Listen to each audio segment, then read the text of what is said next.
Swayam Prabha. Digital India. Educated India.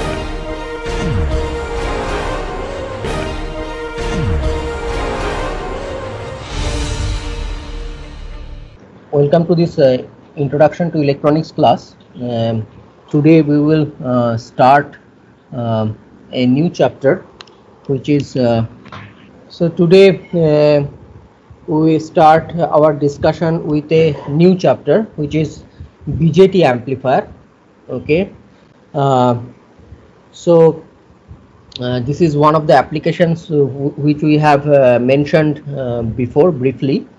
Now so far whatever we learn is primarily the BJT operation, BJT structure, and a couple of biasing technique to improve the stability of the cue point.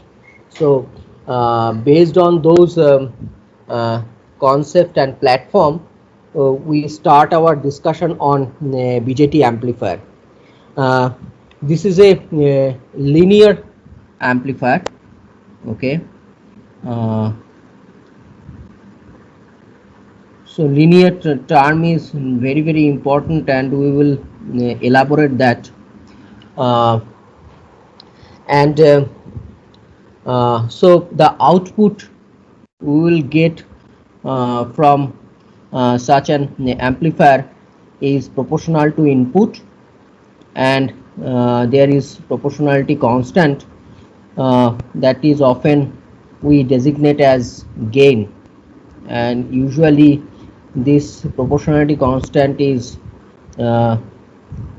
greater than unity. Okay, so the output is related linearly and proportional to the input of the amplifier circuit, and so there is a proportionality constant which we will see later on, that is gain, and gain is often greater than unity. Of course that depends on application and which kind of BJT amplifier we are using, but usually gain is greater than unity. Now why do we need amplification? The signals we see around us, that is all the natural signals are analog. Okay, and often those signals are of small amplitude. Okay, so such analog signal, whether that is say I am talking, this is an analog signal. Okay, unless there is an amplification of my voice signal, it might not be audible for larger audience. Okay, if I give a talk like for in a hall or something. Okay, so like that there are many analog signal around us which are of small amplitude, and we often need to amplify them. Okay, sometimes those signals are not electrical signal. There are different means to convert different kinds of signal, for example temperature, for example sound, and many others. Those need to be we can convert them as in electrical domain, so that they become electrical signal, and then we can amplify them. Okay, so that they can be used easily for further processing. Okay, for example we often convert analog signal to digital signal by using suitable A to D converter. Okay, now before converting analog signal to digital signal, what we do, we amplify our signal amplitude. Okay, so that when we digitize it, we can the AD converter perform that digitization more effectively. Okay, or more efficiently. So amplification is a very important part, and so BJT amplifier in that respect is a very important application. Okay, now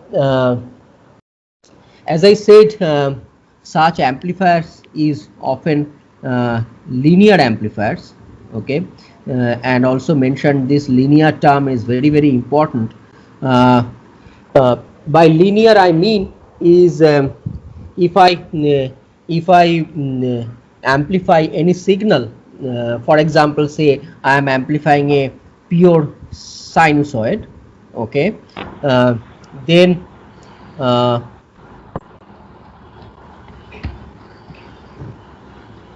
what I am aiming at is there should not be any distortion in the output. Okay, or there should not be any distortion in the amplified signal. Could you please mute your microphone? Someone microphone is on. So what I am saying, what I was discussing is uh, such amplifier should be a linear amplifier.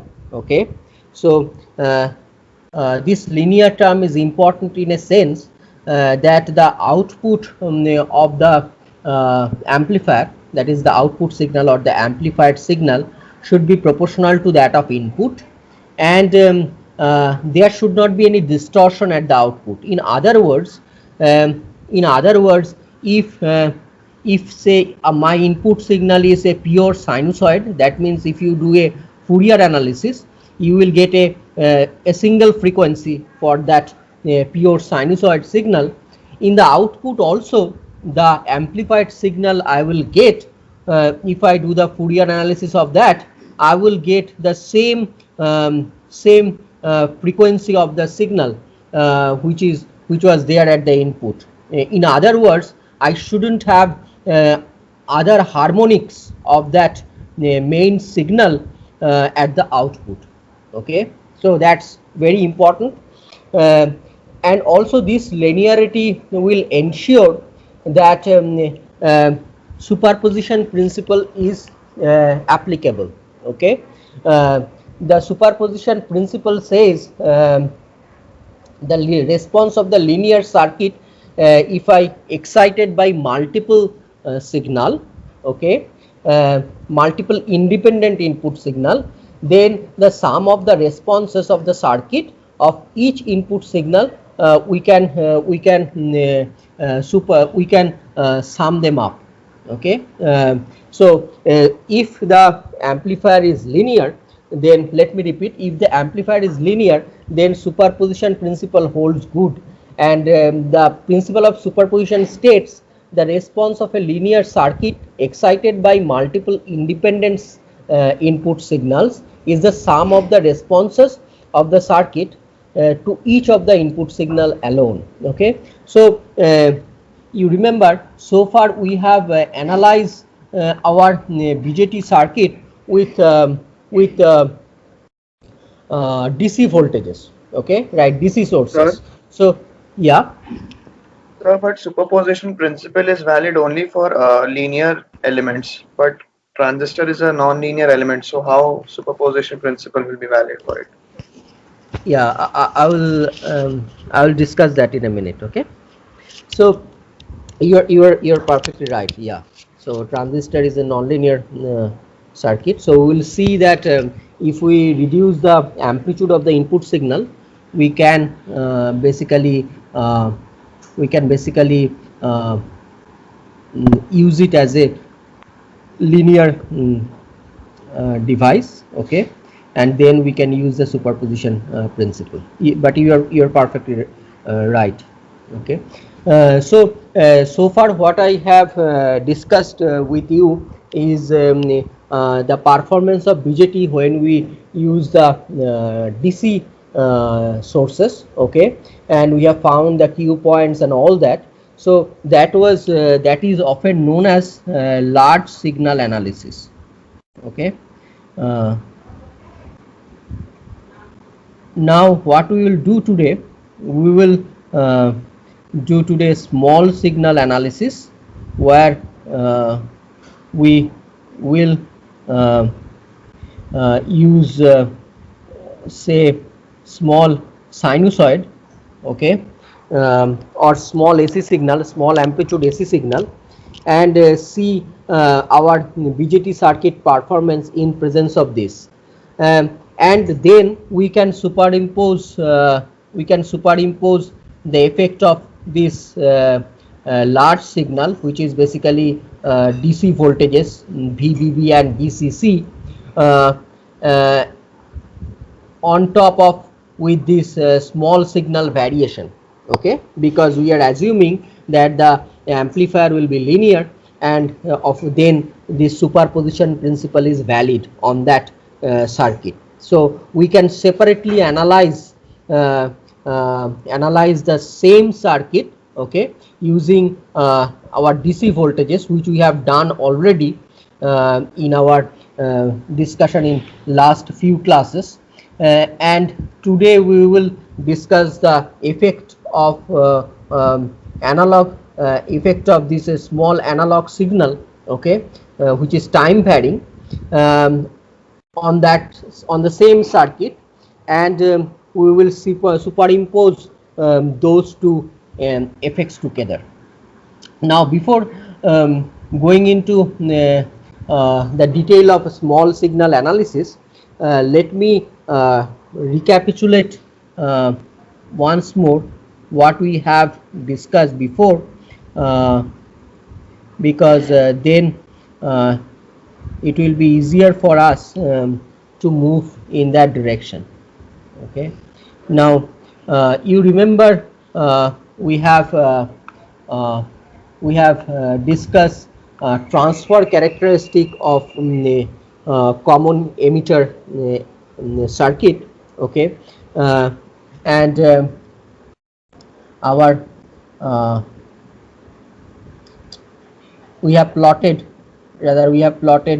VCE or V out, okay, V out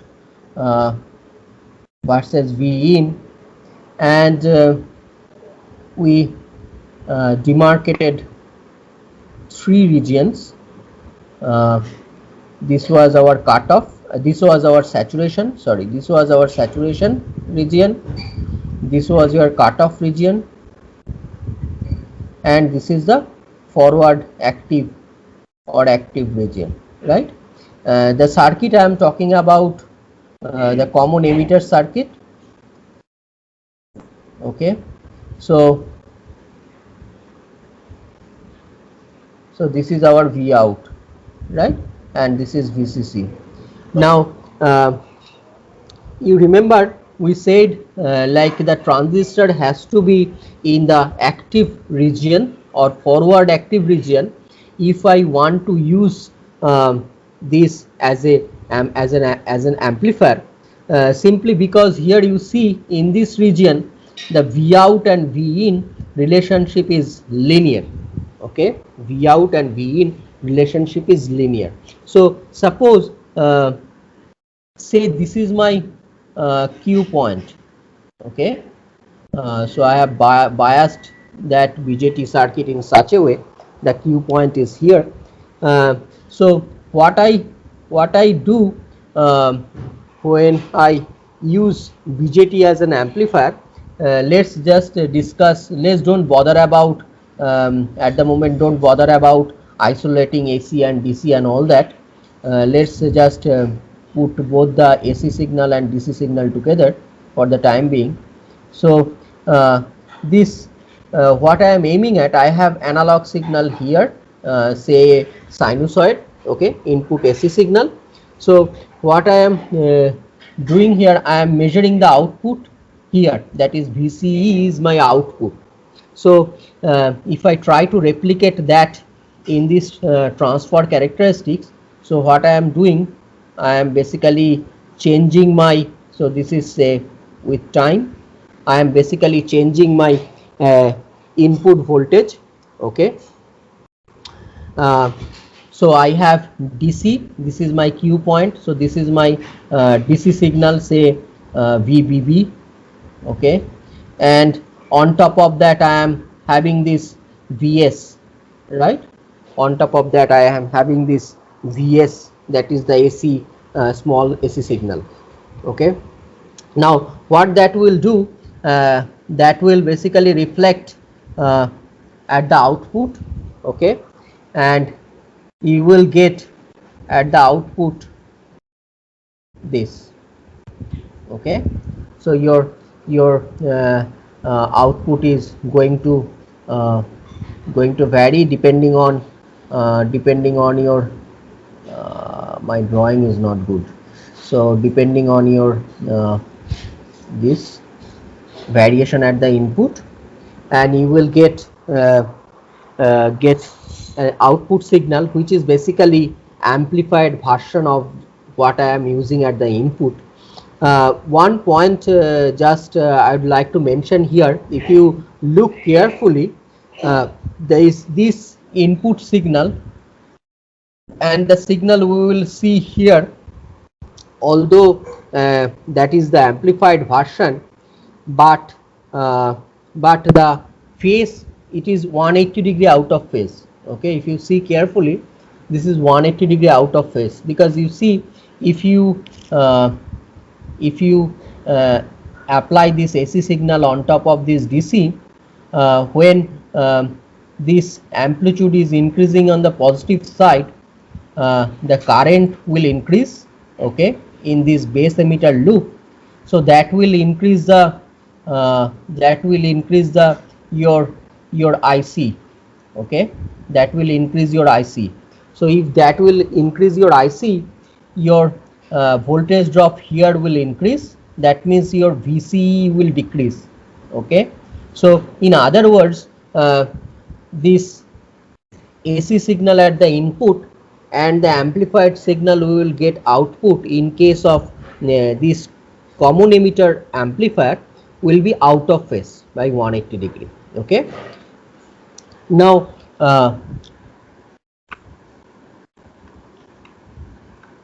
we can have similar discussion if we draw our output characteristics of the transistor of the same circuit. Okay, so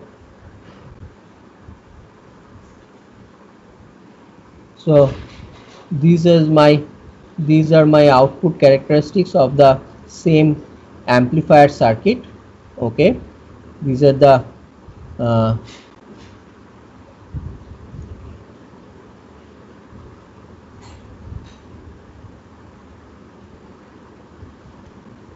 so these are different IBs for which I am getting IC.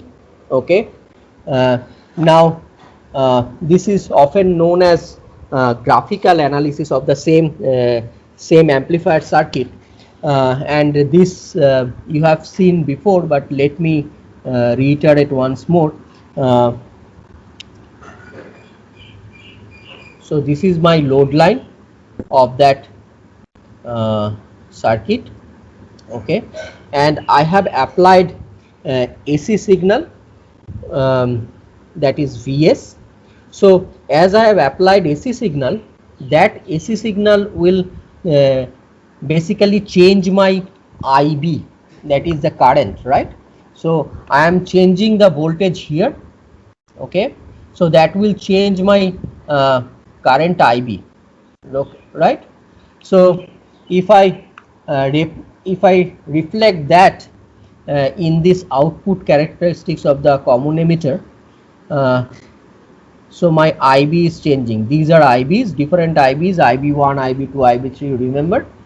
Okay, so say this is my time, and I'm just showing that sinusoid which I have applied at the input, and because of this change in IB, we will have similar change in IC. Okay, IB will increase and IC will also increase. The only difference is here the change is probably in microamp, but here the change in maybe of the order of milliamp, but that depends on the gain of the circuit and all that. Okay, we will discuss in detail about the gain expression later on. Now we can basically replicate that in the that change in the collector emitter voltage, that is VCE,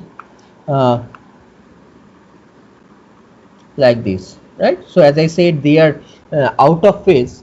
So this is my VCEQ, this particular point, okay, and over that VCEQ, this signal will so it will take it will go below VCEQ and above VCEQ, right? That depends on the, again, the gain of the amplifier, okay, this change in output voltage. Now as you see, this is out of phase, okay, and also the point I mentioned to you before, you see now the Q point is moving along the load line, okay, Q point is moving along the load line.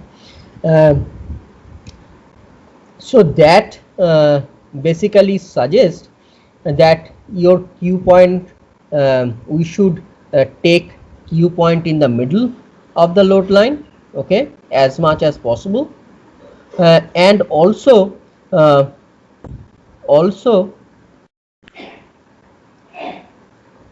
the bias should be stable, okay.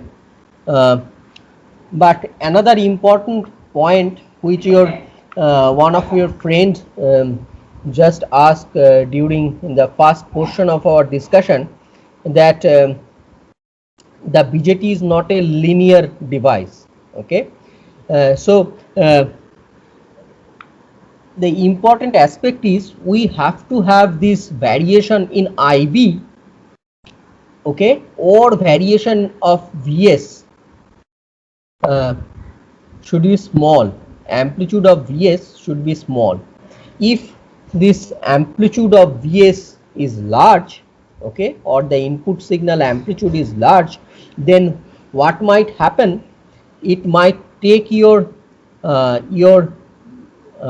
amplifier to saturation and to cutoff, okay, simply because your input signal amplitude is large. If it is large, then it take this BJT to saturation and cutoff. If that happens, then there will be distortion in the circuit, okay. So you might end up with say this is my input signal, okay, I'm not bothering about the change in phase thing. So ideally the output should be exact replica of that, or in an engineering term, if it has a one particular frequency, okay, the output will have only that frequency, okay. But if there is distortion in the output signal, which will happen if transistor goes to either saturation or cutoff in when it is swinging, okay, around that Q point, then there will be distortion. You might see a clipping, okay, you might see a clipping in the output waveform. And if you do the Fourier analysis, you will see you might see lot of other harmonics entered in the output signal. So that will basically create distortion in the output signal. That is not desirable, okay. So we keep the we bias the transistor almost middle of the load line, and important aspect is the input signal amplitude should be very small, okay. So how small it is, we will discuss in a minute. So what we are aiming at, to find out model associated with the BJT or with this common emitter amplifier circuit, when we use small AC signal. Okay, so that is our main aim, to find out a model when we are applying a small AC signal. Now, so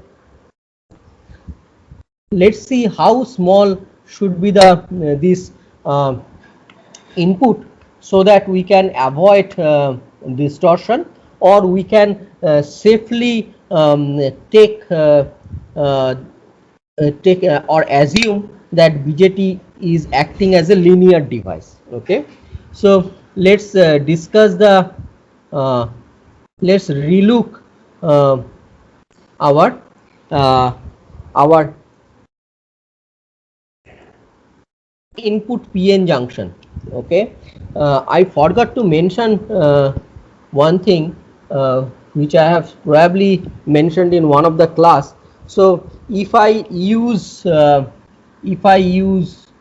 this, that means it is basically uh, uh, total instantaneous signal. Okay, total instantaneous signal. If I use this represents AC signal. Okay, and if I use this all capital, so that's basically my DC signal.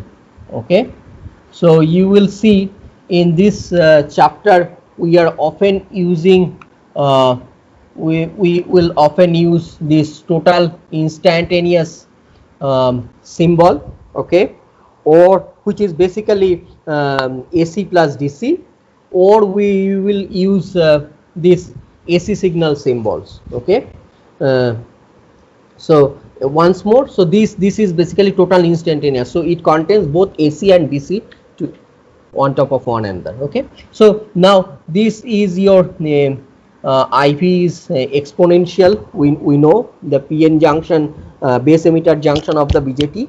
Okay, and we have bias. So what I am discussing, that AC signal we are using, how small should be that AC signal, so that we can approximate it as a that it is performing linearly. Okay, or superposition principle holds good. Now if say this is my IBQ. Okay, and this is my BEQ, that is basically your VB on, or around 0.7 volt. Okay, so what we said, like we use an AC signal on top of my DC.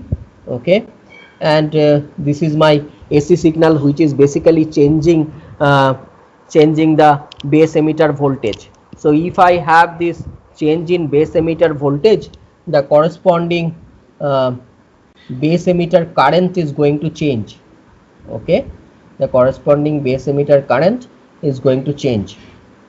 Now what we can do is we can we can have a slope here, which will basically designate resistance and all that. We will discuss that in a minute. But if we now go through again our current expression of BJT, particularly base current expression, we can write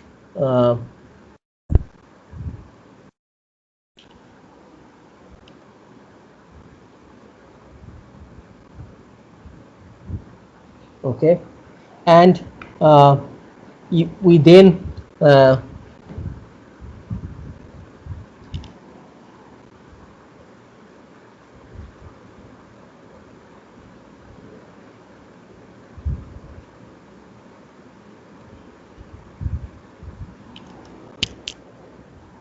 so this first part, if you look carefully, that is basically my DC part.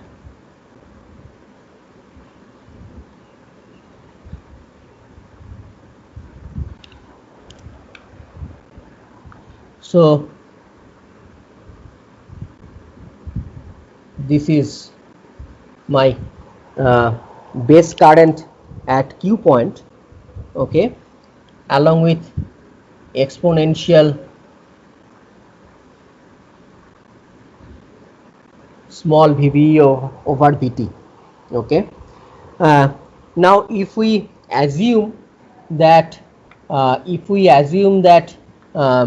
this VBE signal,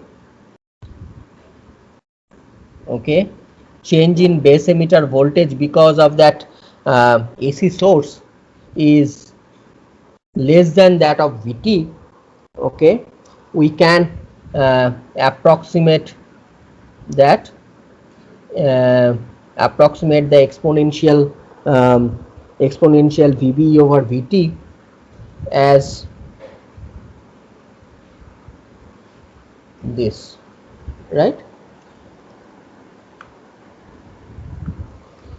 So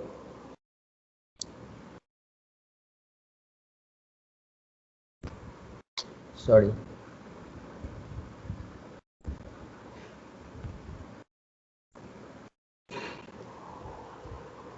Okay, so this part is basically our AC signal part, and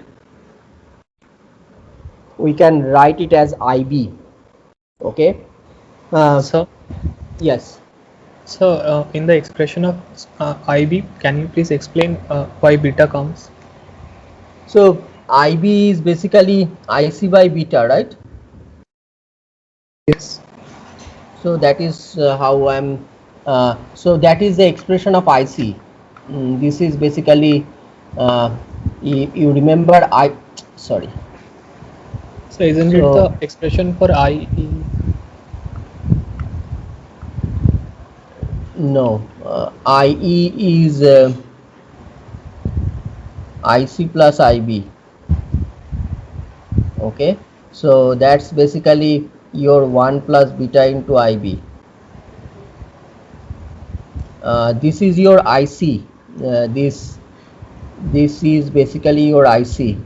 If you see your previous class, you will see that this is your IC, because IC is proportional to exponential VBE by VT. Yes. Okay. So this so what we basically aiming at, we have, because this is the total instantaneous base emitter voltage, so we have divided that into the Q point base emitter voltage plus the variation in base emitter voltage because of that AC signal. And so this is my this particular part is my IBQ, that is the Q point base current. Okay. And along with that, I have this extra term because of this AC signal variation. Now what I am trying to achieve, I am trying to see how small that AC signal should be. So you see, I have assumed here, say if VBE is less than VT, that is the thermal voltage, which is roughly 26 millivolt. Okay, then we can reduce this reduce this expression, and we can sort of it is nearly will be equal to that, and I am neglecting the higher order terms. So this is my AC signal, this is my base current variation because of that AC signal. Okay, and you see here IB is linearly proportional. IB is basically linearly proportional to your VBE. Okay, IB is linearly proportional to your VBE. Now that will only be valid if the VBE is small. You see, VBE has to be maybe around 10 millivolt or less. Okay.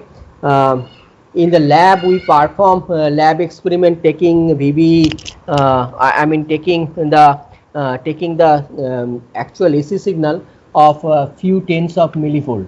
Okay, or less than that. So if VB is say, you will see in the book they are suggesting VB should be less than 10 millivolt. Okay, um, so that this assumption valids, and then we will be then there will be will be able to avoid the higher order harmonics that will occur because of this non-linearity. Okay, now as I said, if the VB's variation of base emitter voltage is small, then what we can do, we can have like we can have like superposition principle valid, and we can use the effect of DC voltage and AC voltage separately to analyze the circuit. Okay, in other words, what we can do, we can draw the corresponding AC equivalent circuit of that common emitter by just assuming the AC signal.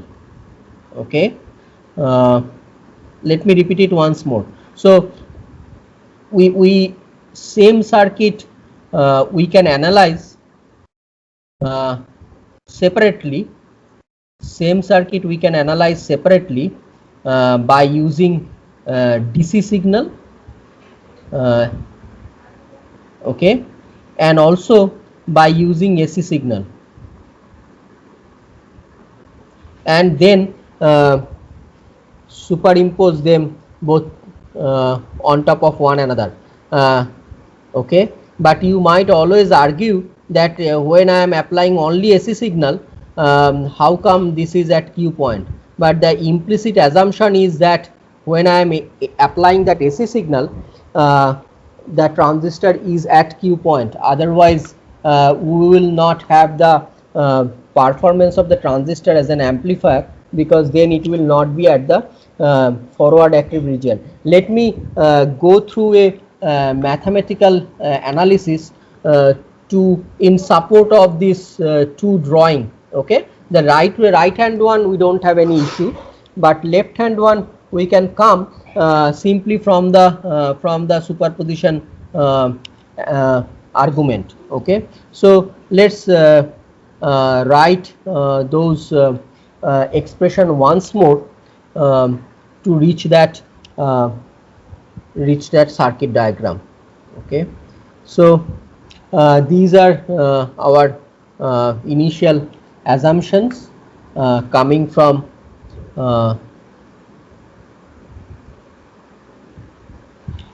superposition principle. Okay, so I am assuming that these are the instantaneous signal present in the BJT circuit, which is basically the combination of AC and DC, and we can write the loop expression, input loop and output loop. Okay, and we will end up with say if I write only the DC.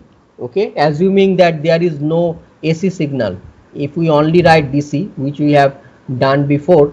Okay, so this is my DC. Okay, at the output loop, and the corresponding input loop will be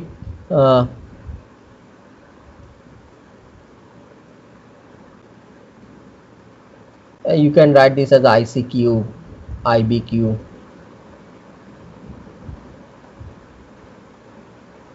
So if this is only DC source is present, okay, and if I now write that assuming that both AC and DC signal is present, okay, then we will have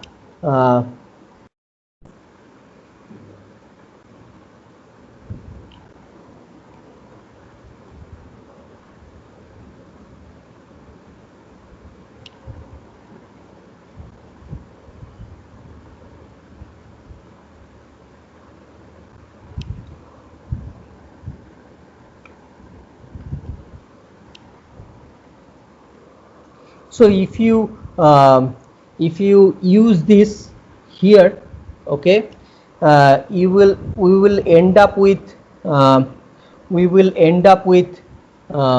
Vs equal to Vb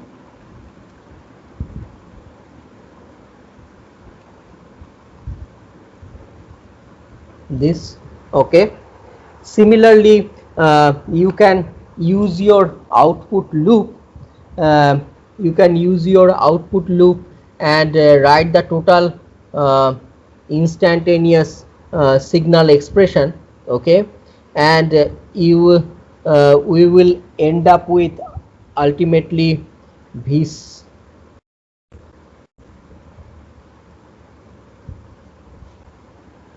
Okay, I hope this is clear to you. So what all I am doing is I am writing the DC expression and also total instantaneous expression. So if it is the total instantaneous expression, this is for the input loop. Similarly, I can write total instantaneous expression for the output loop, which I haven't written, but this is I think self-explanatory. You can write that in the total instantaneous loop form, the expression form, and you ultimately will get this, okay. So if I now which is basically collector emitter loop, the second expression. So if I now use these two expression, okay, we can basically draw this we can basically draw this circuit which is where we have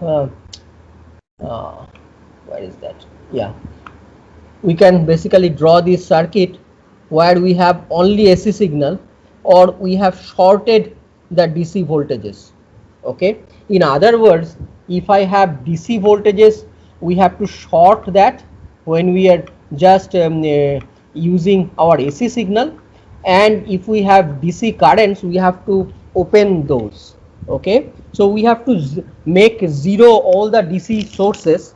The way we can zero all the DC sources, if it is DC voltage, so we have to short those, okay. We have to replace with just a short. If there is DC currents, because what we are assuming by that superposition principle, that we can separately use AC and DC and then later on sum them up, okay. So if I try to use separate AC signal for our analysis, we can short our DC voltage, and we can open our, if there is any DC current source present, okay.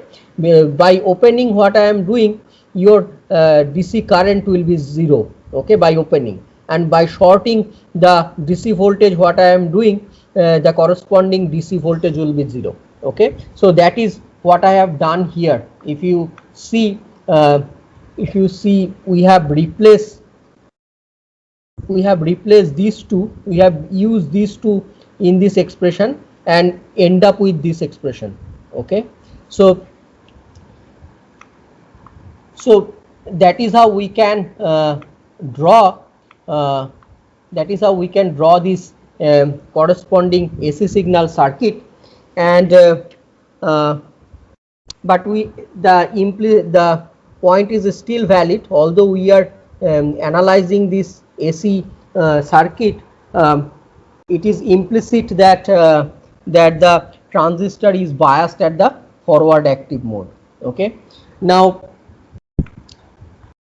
the next thing what we will do, probably in the next class, we will basically find out the small signal equivalent circuit, okay. Small signal is equivalent circuit, which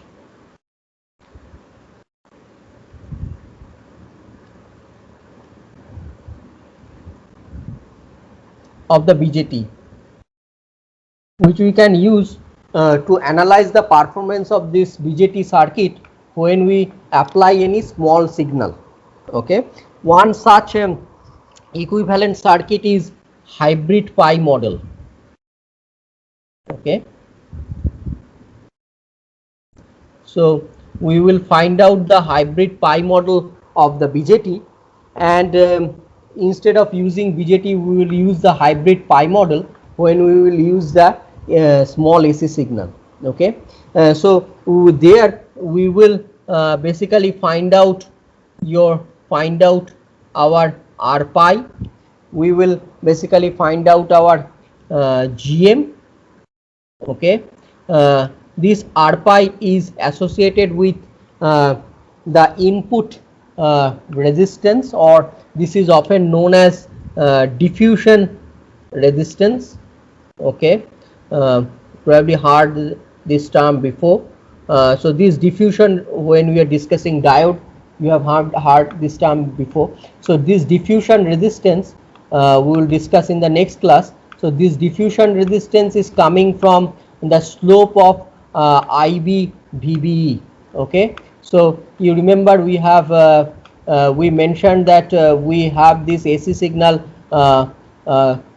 quite small, so that we can it will vary around this Q point, and this slope will be basically 1 by R pi.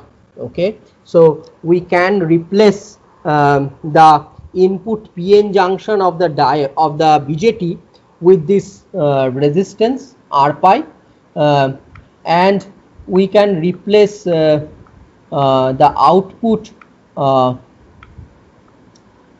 portion of the BJT, that is collector emitter. Okay, with a transconductance expression that is GM. Okay, what will be the expression we will discuss in the next class. So the equivalent model of the BJT will be like this. Okay, so where this is a corresponding current source, and this is my R pi. So this is your base, this is your emitter, this is your collector. How this is coming we will discuss in the next class, and this R pi is the diffusion resistance, and this GM is the transconductance. Okay, so this transconductance is basically relation between IC and VBE, and this corresponding R pi is coming from IB and VBE. Okay, so how this equivalent circuit is coming, and what is the expression of R pi and GM, that we will discuss in the next class. So today we are stopping here. I will please go ahead, and if you have doubts, please ask me. Okay.